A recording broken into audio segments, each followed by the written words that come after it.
Welcome to our channel. Today we how to uninstall Home Assistant add-ons and clean leftover files step by step clearly. To uninstall Home Assistant add-ons and remove leftover files, begin by opening your Home Assistant dashboard. Navigate to the Supervisor tab on the left sidebar. Click on the Add-on Store option within the Supervisor tab. Find the add-on you wish to uninstall in the list of installed add-ons. Click on the add-on to open its details page. In the top right corner, you will see an option labeled Uninstall. Click on the Uninstall button to remove the add-on from your system. Wait for the uninstallation process to complete. Once uninstalled, return to the Supervisor tab. Click on the Snapshots option to ensure there are no lingering files. Create a snapshot if you wish to back up your current configuration. Next, navigate to the Add-ons section under Supervisor again.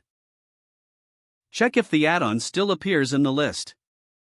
If it does, repeat the uninstall process to ensure complete removal. Now, open the terminal or SSH into your Home Assistant instance. Use the command to navigate to the configuration directory. Typically, this is located at /config or similar.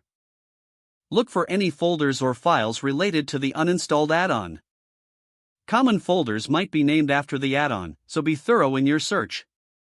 Once found, use the command to remove those folders or files. Be cautious and ensure you are only deleting files related to the add-on you uninstalled.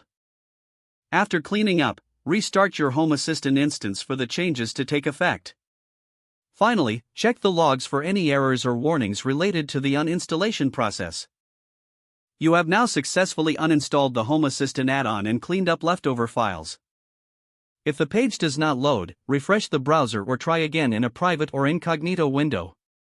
Make sure you are using the correct email address, then retype it carefully to avoid small typos. If your password is not accepted, use the reset option and create a new strong password you can remember. Check your spam folder for verification or security emails, then complete any requested confirmation steps. Enable two-factor authentication if available to improve account security and reduce unauthorized access risk. Don't forget to like this video and subscribe to our channel for more step-by-step tech guides.